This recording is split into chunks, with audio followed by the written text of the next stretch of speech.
তাতে আপনাকে ঢুকতে বলছে, আর আপনি যদি ঘাট টাঢ়া করে আরেক দিক দিয়ে চলে যান তাহলে তো ঢোকা যাবে না, সম্ভব তো নয়।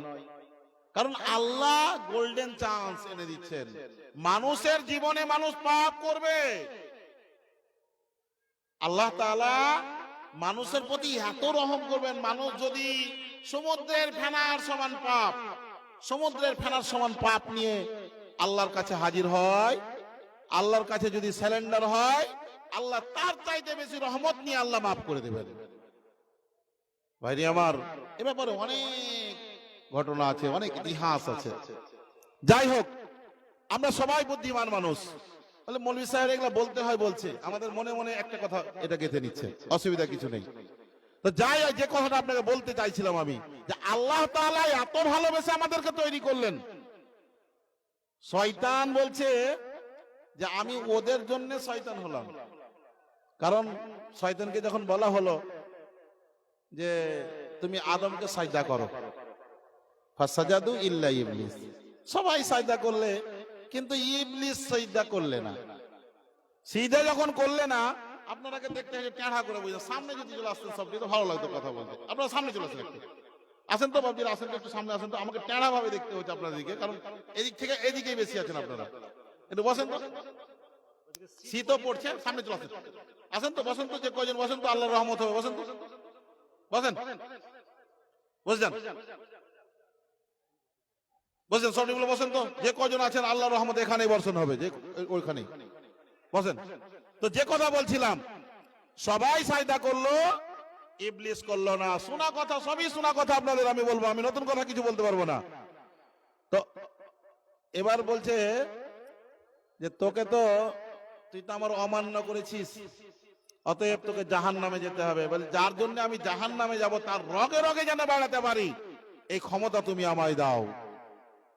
আল্লাহ বলছেন ঠিক আছে, ওটাও তোকে দিলাম, কিন্তু আমার বান্দা যখন পাপ করবে, আর পাপ করার পর যদি ওর অনুশোচনা হয়, ওর ভিতরে যদি ভয় চলে আসে, আমার দ্বারা তো পাপ হয়ে গেল, আমি আল্লাহ তাকে মাফ করে দেব, মাফ করে দেব। এই মাফ করার জন্যই হচ্ছে রমজান মাস। আমরা শুধু মাফ করিয়ে নিতে পারি। আল্লাহ রাসূল বলছেন, কোন মানুষ রমজান মাস পেল, রমজান মাস পাওয়ার পর তারপরেও যদি তার পাপ থেকে যায়, তাহলে তার মতন নিরেট আর কেউ নেই, তার মতন অবোধ আর কেউ নেই। বন্ধুরে আমার, নদীতে পার হচ্ছেন, নদীতে গোসল করছেন, আর পানিতে হাবুডুবু করে গোসল করলেন ভালো করে, তারপরেও যদি আপনার গায়ে কাদা লেগে থেকে যায়, তাহলে লোকে বলবে এই লোকটা হচ্ছে পাগল, এখনই সে নদী থেকে উঠে এলো আবার গায়ে কাদা। এটা হতে পারে না, কারণ তার গায়ে কাদা থাকতে পারে না, সে সুন্দরভাবে পানিতে গোসল করেছে। আমরা যখন রমজান মাস পেয়ে যাব, রমজান মাস যখন অতিবাহিত হবে আমাদের সামন দিয়ে, আমরা যখন রমজানের সিয়ামগুলো পালন করব, তখন আমরা আমাদের জবানকে কন্ট্রোল করব, আমার কানকে কন্ট্রোল করব, চোখকে কন্ট্রোল করব। এই কন্ট্রোল করে করে যখন আমি চলবো, মনের মধ্যে থাকবে আল্লাহ আমি তো অনেক বড় পাপী, আমার দ্বারা অনেক ভুল হয়ে গেছে, অনেক পাপ করে ফেলেছি, অনেক গুনাহ করেছি জীবনে, আল্লাহ গো তুমি মাফ করে দাও। কারণ তোমার নবী হযরতে মুহাম্মদুর রাসূলুল্লাহ সাল্লাল্লাহু আলাইহি ওয়াসাল্লাম বলেছেন যে মানুষটা ঈমানের সাথে, বিশ্বাসের সাথে আর নেকির আশা নিয়ে এই রমজানের সিয়াম পালন করবে, মা তাকাদ্দামা গফিরা লাহু মিন জামবি, তার জীবনের সমস্ত গুনাহ আল্লাহ তাআলা ক্ষমা করে দেবেন, সব গুনাহ। এখানে সাগিরা কাবিরা জাহেরা বাতেনা ছোট বড় কোনো কোড নেই, একদম পরিষ্কার কথা, মাফ করে দেওয়া হবে তার জীবনের সমস্ত গুনাহ। তার জন্য প্রস্তুতি নিতে হবে, তার জন্য তৈরি হতে হবে, আর নিজেকে কন্ট্রোল করতে হবে।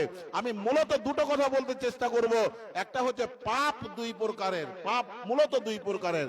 প্রথম হচ্ছে আল্লাহর সাথে সম্পর্কিত পাপ, আর দ্বিতীয়টা হচ্ছে মানুষের সাথে সম্পর্কিত পাপ। মানুষের সাথে সম্পর্কিত যদি পাপ হয়ে যায় তাহলে বন্ধু ঝামেলা।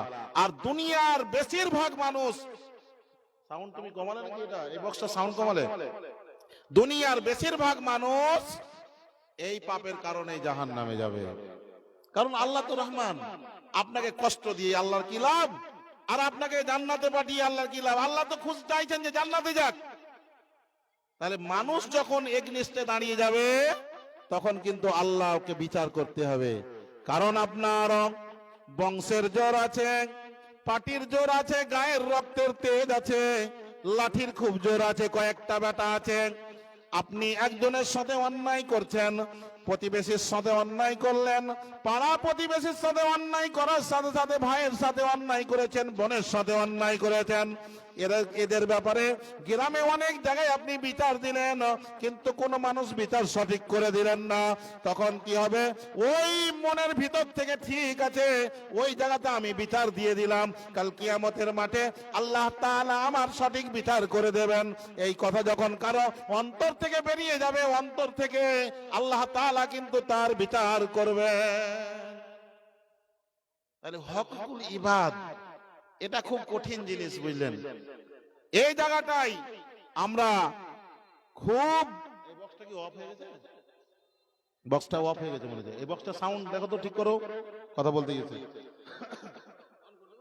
না, চালু করতে হবে। বক্সটা সাউন্ড কমে গেছে, বাজছে নাকি? সাউন্ড করে দেখেন তো। কথা হচ্ছে যে আল্লাহর সাথে সম্পর্কিত পাপ আপনি মাফ করে নিতে পারবেন। আপনি ধরে নেন 1 মিনিটের জন্য, আজকে আপনি শুনছেন কথা, এই কথা শোনার সময় আপনি মনে মনে ভাবছেন যে আমার বয়স তো 50 বছর হয়ে গেল। জি, এই 50 বছর যদি বয়স হয় তাহলে আমি রোজা করলে মোটামুটি 25-30 বছর আগে থেকে, 35 বছর আগে থেকে, 40 বছর আগে থেকে আমাকে রোজা করতে হতো। কিন্তু আমি তো রোজাই করিনি, এতদিন ধরে আমি রোজা করিনি। আর এত বছরের রোজা কাজা করাও সম্ভব নয়। এতদিন ধরে আমি রোজা তো করিনি, কিন্তু এবার কি করব? ঝামেলা লেগে গেল। আপনি আল্লাহর কাছে সারেন্ডার হবেন, আল্লাহকে বলবেন, আল্লাহ এতদিন গাফেলাতির কারণে শয়তানের ওয়াসওয়াসায় পড়ে সিয়াম পালন করিনি, এতদিন যা হয়েছে আল্লাহ গো আমি এতটা পূরণ করতেও পারবো না। তুমি জানো আমার কতটা ক্ষমতা, সামান্য ক্ষমতা আমার দ্বারা সম্ভব নয়। অতএব আল্লাহ তুমি আমাকে ক্ষমা করে দাও। তবে কথা দিচ্ছি আর পর থেকে আর আমি একটাও সিয়াম ছাড়বো না, একটাও সিয়াম আমি ছাড়বো না। এই বলে যদি আপনি অঙ্গীকারবদ্ধ হয়ে যান, আল্লাহ তাআলা আপনাকে ক্ষমা করে দেবেন, এতে অসুবিধা নেই। আপনি 50 বছর নামাজ পড়েননি, ক্ষমা করে দেবেন। আপনি দান করতে পারেননি, আর কিছু ইবাদত করেননি, আর কিছু করেননি, আল্লাহ ক্ষমা করে দেবেন। কিন্তু কোন মানুষেরকে কথা দিয়েছেন, দুঃখ দিয়েছেন, কষ্ট দিয়েছেন, মানুষের গুনাহ কিন্তু আল্লাহ ক্ষমা করবেন না। একটা লোক, তার অনেক রকমের নেকি, নেকির শেষ নেই, পাহাড় সমান নেকি। হজ করে এসেছে হাজী সাহেব, 5 ওয়াক্ত নামাজ পড়ে, তাহাজ্জুদ পড়ে, রোজা রাখে, নফল রোজা করে, দান করে। এইরকম একটা লোক, তার কোন নেকির, হাদিস বলছে কোন নেকির কমতি নেই, সব রকমের নেকি তার কাছে মওজুদ আছে। এইরকম একটা লোক, একটু পানি দিলে, গরম পানি হলে ভালো হয়। তো এরকম একটা লোক আল্লাহ তো কিয়ামতের মাঠে মিজান কায়েম করবেন। মিজান হচ্ছে দাড়ি পাল্লাকে বলা হয় মিজান। তো মিজান কেমন? এখনই দুনিয়াতে কত রকমের দাড়ি পাল্লা বুঝতে পারছেন। তো আল্লাহর যেরকম, মানে আল্লাহ যেরকম সেরকম করবেন। কেমন হবে? ডান্টি বালা হবে না কম্পিউটার বালা হবে না কেমন হবে ওটা ভাবার দরকার নেই। আল্লাহ মিজান কায়েম করবেন, লাভবেন। পাপ কতটি করেছেন ওটা লাভবে, আর নেকি কতটি করেছেন ওটাও লাভবে। নেকি বেশি হয়ে যাবে, জান্নাত চলে যেতে পারবেন, কোনো ঝামেলা নেই। তো ওই লোকটা তো অনেক নেকি, অনেক নেকি, নেকির ফলে লোকটা জান্নাতে চলে যাবে, সার্টিফিকেট হয়ে গেল এর অনেক নেকি, অনেক নেকি, লোকটা জান্নাতি, জান্নাতি বলে ঘোষণা হয়ে গেল। লোকটা যখন জান্নাতে যাবে, যাওয়ার মুহূর্তে আল্লাহ পাক রব্বুল আলামিনের কাছে একজন লোক দাঁড়িয়ে বলবেন, আল্লাহ, ওই লোকটা আমার সঙ্গে অন্যায় করেছিল, এই অন্যায়ের বিচারটুকু তুমি করে দাও, তারপরে সে জান্নাতে চলে যাক। তখন ওই লোকটাকে বলবে, তুমি এই লোকটার সাথে অন্যায় করেছিলে, লোকটাকে মেরেছিলে, লোকটার মাল ভক্ষণ করে নিয়েছিলে, লোকটার জমি চেপে নিয়েছিলে, লোকটার রাস্তা দিয়ে হাঁটছিল, কটু কথা বলে তাকে তিরস্কার করেছিলে, বিভিন্ন রকমের কষ্ট দিয়েছ, অতএব তুমি তাকে পরিশোধ করে দাও। বলছে, আল্লাহ, কি করে পরিশোধ করব? আমার কাছে তো ওর টাকা দিয়েছিলেন, আমার কাছে টাকা নেই, এখন ওর টাকা আমি নিয়ে নিয়েছিলাম, এখন তো টাকা নেই, ওখানে তো কাগজের টাকা চলবে না। বলছে, তাহলে এক কাজ করে, তোমার নেকিগুলো তাকে দিয়ে দাও, তোমার নেকি তো অনেক নেকি, নেকি দিয়ে দাও। বলছে, হ্যাঁ, কারিক নেকি দিয়ে দেন। নেকি দেওয়ার পরেও লোকটা জান্নাতে যেতে পারবে, এখন অনেক নেকি আছে। তারপরে একজন দাঁড়িয়ে যাবে, তাকেও নেকি দেওয়া হবে, তারপরে একজন দাঁড়িয়ে যাবে, তাকেও নেকি দেওয়া হবে, তারপরে একজন দাঁড়িয়ে গেল, তাকেও নেকি দেওয়া হলো। এই রকম করতে করতে, হাদিস বলছে, এই রকম করতে করতে করতে করতে করতে এক পর্যায়ে তার সমস্ত নেকি শেষ হয়ে যাবে, নেকি দেওয়ার মতো নেকি থাকবে না। কিন্তু পাওনাদার দাঁড়িয়ে আছে, এখনো পাওনাদার দাঁড়িয়ে আছে, এখনো লোকের সাথে যে অন্যায়গুলো করে রেখেছে হাজী সাহেব, এখনো দাঁড়িয়ে আছে। বলছে, এবার তাহলে কি করবে? বলছে, ওদের পাপ গলা তুমি নাও, ওদের পাপ গলা। এরা বলছে, আমরা পাপ দিতে পেরেই তো খাল্লাস, কারণ আমাদের মেন উদ্দেশ্য জান্নাত যাওয়া, আমাদের পাপগুলো দিয়ে দাও ওকে। পাপগুলো তাকে দিতে লাগলো, লোকের পাপ নিয়ে নিয়ে, লোকের পাপ নিয়ে নিয়ে পাপের পাহাড় তৈরি হয়ে গেল। ছিল নেকির পাহাড়, হয়ে গেল পাপের পাহাড়। সেই পাপের পাহাড় নিয়ে সে লোকটা জাহান্নামে চলে যাবে, আর যারা তার সঙ্গে, যাদের সঙ্গে সে অন্যায় করেছিল, সেই লোকগুলো নেকি নিয়ে নিয়ে জান্নাতে চলে যাবে। এটা হচ্ছে হকুকুল ইবাদ। ভাইয়ের সাথে, প্রতিবেশীর সঙ্গে, বোনের সঙ্গে ভালো ব্যবহার করতে হবে। বোনকে জমি কম করে দিয়ে রেখেছেন, ভাইকে জমি কম নরম গুলো দিয়ে রেখেছেন। দুনিয়াতে অনেক রকমের হকুকুল ইবাদের পাপ আছে, প্রতিবেশীর সঙ্গে খারাপ ব্যবহার করে রেখেছেন। বন্ধু, চিন্তা করতে হবে, এই পাপ কিন্তু মাফ হবে না। এই পাপটা মাফ হওয়ার একটা পথ আছে, সে পথটা হচ্ছে কি, যার সঙ্গে আপনি পাপ, মানে এই অন্যায়টা করেছেন, বোনের সঙ্গে অন্যায় করেছেন, বোনকে গিয়ে বলেন, তোর তো আমার বাপের 20 বিঘা জমি ছিল, 10 বিঘা ছিল, 5 বিঘা ছিল, 7 বিঘা ছিল, ফারায়েজ অনুযায়ী আমি ডবল পাবো, তুই আমার হাফ পাবি, ফারায়েজ অনুযায়ী। কিন্তু বর্তমানে যা জমির পরিস্থিতি, আমি ফারাইটা ওইভাবেই করেছি, 10 বিঘার মধ্যে 15 বিঘার মধ্যে আমি 10 বিঘা নিয়েছি, তোকে 5 বিঘা দিয়েছি, কিন্তু তোকে মাঠের জমিগুলো 5 বিঘা দিয়েছি, আর আমি রাস্তার কাছের গুলো নিয়ে নিয়েছি। এটা অন্যায়, এই অন্যায় আমি করেছি, কারণ রাস্তার ধারের 1 বিঘা জমি মাঠের 20 বিঘা জমি শুদ্ধাই কিনে নেবে, এরকম কন্ডিশন আছে। বলে, এই অন্যায় আমি করেছি। বোন, আজকে চল, তোর যে বাজার মূল্যের যে দামি জমিগুলো, সেই জমিগুলো তুই যতটুকু পাবি তোকে দিয়ে দেবো, আমি যতটুকু পাবো আমি নেব। মাঠের জমি তুই যতটুকু পাবি তুই নিবি, আমি যতটুকু পাবো আমি নিব। চল, জাহান্নামে যাব না, তাহলেই আল্লাহ মাফ করে দেবেন, তাহলেই খেলা শেষ। কিন্তু এটা সম্ভব নয়, এটা আমরা সম্ভব নয়, কারণ আমরা ইগো নিয়ে বসে আছি। ইগোটা কি? আপনাকে আরেকটা উদাহরণে যাব। আল্লাহ পাক রব্বুল আলামিন আদমকে তৈরি করলেন, তৈরি করার পর বললেন, ওই যে ওই গাছটা, লা তাকরাবা হাযিহিস সাজারাতা, ওই গাছটার নিকটবর্তী হইও না, লা তাকরাবা হাযিহিস সাজারাতা, ওই গাছটার কাছে যেও না। কিন্তু ওই গাছটার ফল খেয়ে নিলেন।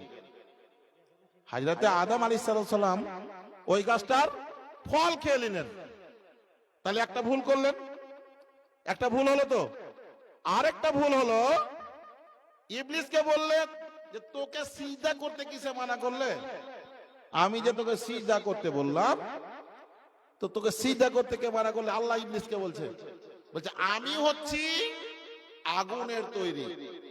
ইবলিস বলছে, আমি হচ্ছি আগুনের তৈরি, আর আদম হচ্ছে মাটির তৈরি, অতএব ওর চাইতে আমি শ্রেষ্ঠ, আমি উত্তম ওর চাইতে, তার জন্য ওকে আমি সিজদা করব না, কারণ ও তো উত্তম। ইগো নিয়ে পড়ে আছে। তাহলে একজনা ইগো নিয়ে পড়ে আছে, আর আরেকজনা ভুল করে দিয়েছে। যেমনই ফল খেয়ে নিয়েছে তেমনই আল্লাহ তাকে দুনিয়াতে পাঠিয়ে দিলেন। ফল খাওয়ার পরে যখন দুনিয়া ছিল তো সে কি করেছিল, আমি তো খাইনি, শয়তান নিয়ে কি ডালছে, হ্যাঁ আমার তো খাবার ইচ্ছা ছিল না, আমার স্ত্রী খেলছে। শুরু হলো কি? শুরু হয়নি।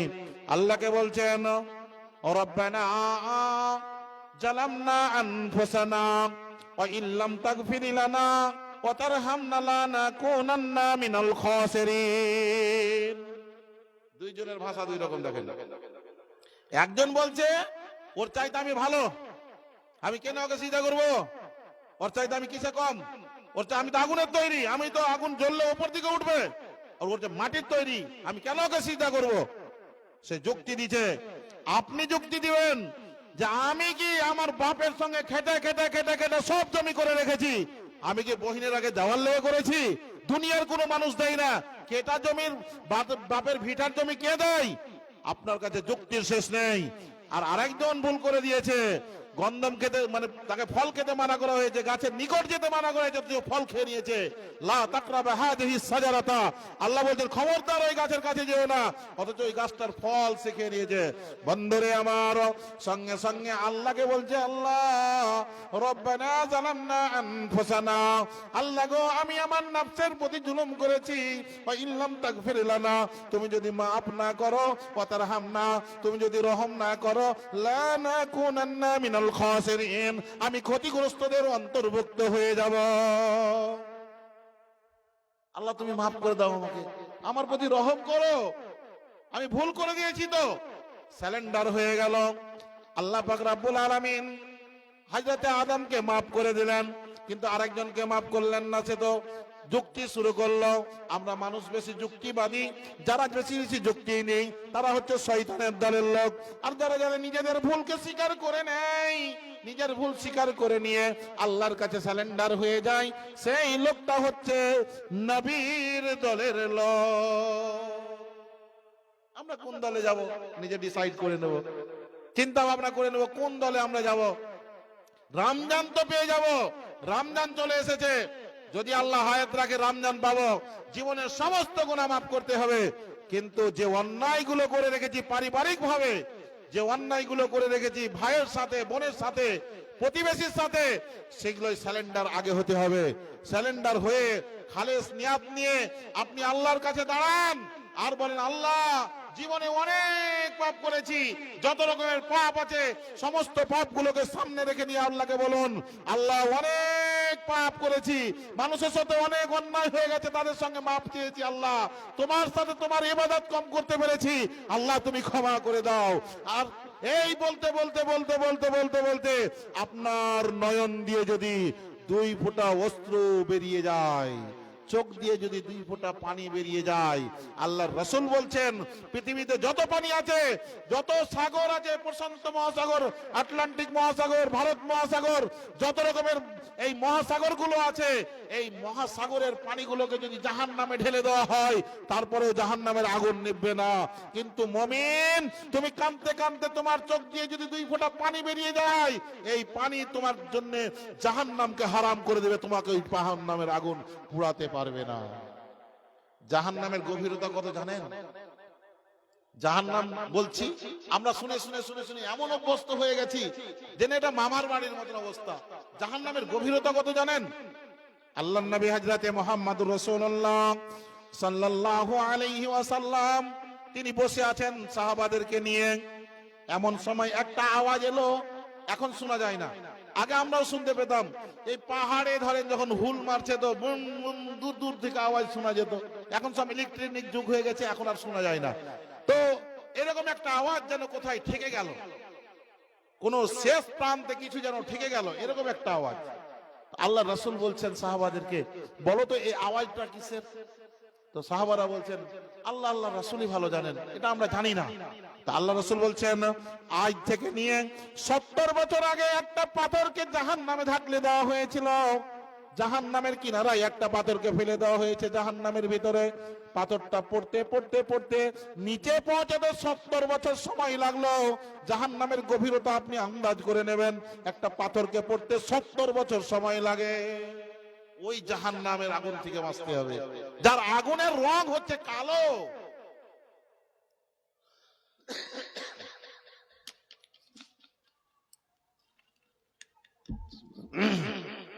যে আগুনের রংটা হচ্ছে কালো। অনেক শুনেছেন উলামা ইকরামদের মধ্যে জাহান্নামকে 3000 বছর জাল দেওয়া হয়েছে। 1000 বছর জাল দেওয়ার পর আগুনের রং একদম টক টক টক টক করছে। ভাটার ভিতরে আগুন দেখেছেন না, বাংলা ভাটাগুলো আগে হতো, তার চাইতেও লাল। কারণ কোনো তুলনা করা যাবে না। দুনিয়ার উদাহরণ জাস্ট বলা হয়, আখেরাতের কোন জিনিস দুনিয়ার সঙ্গে এরকম বলা যাবে না, ওটা ওই রকম আলাদাই স্পেশাল জিনিস। তো একদম লাল টকটকে। তারপরে আরো 1000 বছর জাহান্নামকে জাল দেওয়া হলো, আগুনের রং হলো সাদা দপদপে, একদম সাদা। তারপরে আরো 1000 বছর জাল দেওয়া হলো, আগুনের রং হলো কালো ঘুটঘুটে অন্ধকার।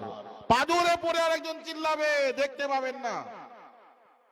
অন্ধকার রাত্রিতে যদি কোনো জিনিস হয় সেটা ভয়ঙ্কর লাগে। রাত্রিবেলায় হো করে একটা আওয়াজ হলো, আর সব দৌড়তে লাগলো, কি হয়েছে জি, কি হয়েছে জি। মনের ভিতরটা তখন দেখবেন কেমন হবে, বুঝতে পারবেন না তো আপনি। কিন্তু দিনের বেলা যদি ওই ঘটনাটা ঘটে, তাহলে আপনি দেখতে পাবেন পুলিশ থেকে লোক আসছে যাচ্ছে, কি হচ্ছে। তাহলে না দেখার এতেও যারা আসামি হয়, একদম খুব কুখ্যাত আসামি, তাদেরকে যখন টর্চিং করা হয়, এখন ইউটিউব অনেক জায়গায় দেখতে পাবেন, তখন তাদেরকে একটা অন্ধকার ঘরে ভরে দিয়ে আঁধারের ভিতরে তাদেরকে টর্চিং করা হয়, তার মনের মধ্যে ভীতি সঞ্চারণ করার জন্য। বন্ধুরে আমার, ওই জাহান্নামের আগুন থেকে যদি বাঁচতে চান, ওই জাহান্নামের আগুন থেকে বাঁচলে জীবনের পাপগুলোকে মাফ করতে হবে। কারণ আপনার পাপ যদি 1000 পয়েন্ট থাকে, আর নেকি যদি 900 পয়েন্ট হয়ে যায়, 999 পয়েন্ট হয়ে যায়, তাহলে ঝামেলা লেগে যাবে। কারণ একটা নেকিও কেউ দেবে না। দুনিয়াতে যতদিন আপনি বাঁচবেন আপনার নিজের জন্য করতে হবে, তার জন্য পাপটাকেই কমিয়ে নেন। আল্লাহ পাক রব্বুল আলামিন যেহেতু আমাদেরকে সুযোগ দিয়েছেন, খুব সুন্দর সুযোগ সামনে চলে আসছে। মান সামা রমাদানা ঈমানান ওয়া ইহতিসাবান গফিরা লাহু মা তাকাদ্দামা মিন যামবি। এই রমজান মাস পেয়ে যাব, রমজান মাস যখন পাবো, মনের ভিতরে একদম মনের ভিতরে কোন রকমের কিন্তু কথাটা রাখবেন না। কোনো কিন্তু না রেখে মনের ভিতরে একদম আল্লাহর কাছে মনটা বড় করে দিয়ে বলবেন, আল্লাহ রমজান মাস পেয়ে গেছে, তুমি ভাগ্য আমার কত ভালো রেখেছো, কত ভালো তুমি আমাকে বাসো, আমাকে তুমি রমজান মাস এনে দিয়েছো। এই রমজান মাস পাওয়ার ফলে আমি আমার জীবনের সমস্ত গুনাহগুলোকে আমি মাফ করে নেব, আমার জীবনে আর কোনো গুনাহ রাখবো না। কারণ তোমার উদ্দেশ্যটাই হচ্ছে লা আল্লাকুম তাত্তাকুন, তুমি তো মুত্তাকি করতে চেয়েছো, মুত্তাকি সার্টিফিকেটটা আল্লাহ তুমি দিও, এছাড়া আর কোনো ঝামেলা হবে না। কিয়ামতের মাঠে এসআইআর হবে, মেন কিয়ামতের মাঠে। এনআরসি শুনছেন আর মনটা দুকবুক করছে। কে কইছে এনআরসি করেই ছাড়বো, আর কে কইছে কোনো মতেই করতে দেব না। আসল এনআরসি তো হবে কিয়ামতের মাঠে। প্রথমে আপনাকে দেখতে চাইবে, চলো তোমার সালাত নিয়ে এসো দেখি, সালাত নামক কার্ডখানটা প্রথমে দেখাতে হবে। ওই কার্ড যদি থাকে তো বাকিগুলা হিসাব হবে, না তো ঝামেলা লেগে গেল। আর আমরা মুসলমানেরা এখন পার্সেন্টেজ দিতে হচ্ছে, যে মুসলমান এই পাড়াতে 10% নামাজি, ওই পাড়ায় 5%, এই পাড়াতে 15% নামাজি। বাকিটি কি? বাকিটি ওর জানাজা হয় না। ওকে যদি এমনি পুতেন কেমন লাগবে তখন? তখন তো বংশ দিয়ে ঝামেলা লাগবে। ওটি কি? ওটি তো যাই হোক, সময় মনে হয় শেষ হয়ে গেছে। হ্যাঁ, 1 মিনিট আছে, ইনশাল্লাহ নির্দিষ্ট সময় শেষ করব। তো কথা হচ্ছে যে জীবনে অনেক পাপ করেছেন, আল্লাহর কাছে সারেন্ডার হয়ে যাবে, অনেক পাপ। আর প্রত্যেকটা জিনিস ইসলামের নিয়ম নীতি মেনে করবেন। যারা জালসা কমিটি আছেন, আবার একটা কথা বলছি, আপনারা জালসা করুন, ভালো জিনিস, কোরআন হাদিসের আলোচনা হচ্ছে, তবে মেলা হবে না। মেলা বাদ দিয়ে জালসা করে দেখুন, আমি বলছি এর চাইতে বেশি লোক আসতেই হবে, আসবে ইনশাআল্লাহ। আর এই যে মেলা থেকে আপনারা মনে করছেন যে লাভ হবে, টাকা হবে, আদায় হবে, টাকাটা এলো কোন পথে? আরেকটা হাদিস শোনাতেই হয় আপনাকে, না হলে হবে না। কারণ কিয়ামতের মাঠে প্রত্যেক মানুষকে হাদিস একটা করে 5খানা প্রশ্ন করা হবে। এই 5খানা প্রশ্ন না করে যতক্ষণ না উত্তর দিতে পারবেন, বুঝলেন, ততক্ষণ লড়তে দিবে না আল্লাহ। আল্লাহ লড়তে দিবে না। কি প্রশ্ন করবে? প্রথম প্রশ্নটা হচ্ছে যে তোমাকে বয়সটা দিয়েছি, বয়স বলছেন আমার বয়স, অনেক বাপজি বলে গর্ব করে যে আবার 90 হয়ে গেল, 100 হয়ে গেল, আপনি বেশি অক্সিজেন ব্যবহার করেছেন, আপনাকে হিসাবটাও বেশি লাগবে। এটা কিন্তু মাথায় রাখবেন। এই যে অক্সিজেন ব্যবহার করছি, আল্লাহর অক্সিজেন, এখনই যদি আমাকে সিলিন্ডার লাগানো হয় তাহলে কত টাকার অক্সিজেন লাগবে অনেকেই জানেন। তাহলে এই যে মুক্ত অক্সিজেন আল্লাহর ব্যবহার করছি, এই অক্সিজেনের হিসাব আল্লাহ নেবে। তোমাকে অক্সিজেনটা ব্যবহার করতে দিয়েছি, আল্লাহর উদ্দেশ্যই হচ্ছে মানুষকে তৈরি কমা খালাকুল জিন্না ওয়াল ইনসা ইল্লা লিয়াবুদুন, আমার ইবাদত করবে, আমি তোমাকে খেতে দেব। এটাই ছিল আদান প্রদানের নীতি, এটাই মৌ স্বাক্ষরিত ছিল, কিন্তু আমরা অন্যান্য কাজে ব্যবহার করেছি। এই হিসাবটা আল্লাহ নিবে, প্রত্যেকটা সেকেন্ডের হিসাব নিবে আল্লাহ। আমার বয়স যদি আর 10 দিন হয়তো বাঁচতাম, তাহলে আপনাদের এখানে আমি 8:30 চেপেছি, তাহলে 1 ঘন্টা কমে গেল অলরেডি। 10 দিন থেকে 1 ঘন্টা অলরেডি কমে গেল আমার জীবন থেকে। প্রত্যেকটা সেকেন্ডের হিসাব নিবে আল্লাহ। আর সব থেকে যেটা বলতে চাইছি, পয়সাটা এলো কোন পথে তুমি ইনকাম করেছো, এটার হিসাব লাগবে। প্রত্যেকটা পয়সার হিসাব। ইনকাম এলেই নয়, ইনকামটা এলো কোন কাম দিয়ে, এটা হিসাব নিবে আল্লাহ। বৈধ অবৈধ হালাল হারাম আপনাকে বাঁচতে হবে। খালি টাকা এলেই হবে না, টাকা নেওয়ার আগে আপনার দেখতে হবে টাকাটা হালাল কিনা। টাকা হালাল হলে আপনি নেবেন, হিসাব দিতে পারবেন। আর অবৈধ পথে আপনি যত টাকা নেবেন, আপনি হিসাব দেওয়ার জন্য প্রস্তুত হয়ে যান। ফের টাকাটা ব্যয় করবেন কোন পথে, এর হিসাব দিতে হবে। হালাল পথে ইনকাম করেছি মৌলী সাহেব, ব্যবসা আছে, হালাল পথে ব্যবসা করি, চাষবাস করি, জমি জায়গা করি, হালাল পথে ইনকাম করি। কিন্তু মেলাতে টাকা উড়িয়ে দিয়েছি, পার্টিকে দিয়েছি চাঁদা, আর কেউ কি দিয়েছি, বলে ওটার হিসাব দিতে হবে। ভালো করে হিসাব তৈরি করে রাখেন। বন্ধুরে আমার, হাদিসটা পুরো শোনালাম না। কথা হচ্ছে, মেন কথা যেটা হচ্ছে, আমাদের জীবনের প্রত্যেকটা জিনিসের আল্লাহ হিসাব দিবে। আর যেটা করতে পারবে, ও আম্মান খাফা মাকাম রাব্বিহি ওয়া নাহান নাফসা আনিল হাওয়া, যেটা করবে যে আল্লাহর সামনে দাঁড়াতেই হবে, ভয় যে করবে আল্লাহর সামনে দাঁড়ানোটাকে, সে তার নিজের মন মতন জিনিস করতে পারবে না। নিজের নাফস যেটা চাইবে সেটা সে করতে পারবে না। কোরআন হাদিস পারমিশন দিলে করতে পারবে, নচেত করতে পারবে না। আল্লাহ পাক রব্বুল আলামিন আমাদেরকে সকলকে আল্লাহকে ভয় করে জীবনের সমস্ত গুনাহ যেন আমরা মাফ করে নিতে পারি। সামনে সুন্দর একটা সুযোগ আসছে আমাদের সামনে, রমজান মাস, রমজানের কদর করতে পারি। জীবনে যেন একটাও পাপ আমাদের না থাকে। আমাদের হকুকুল্লাহ, আল্লাহর সঙ্গে সম্পর্কিত যতগুলো পাপ, আল্লাহর কাছে আমরা কেঁদে মাফ করে নেব।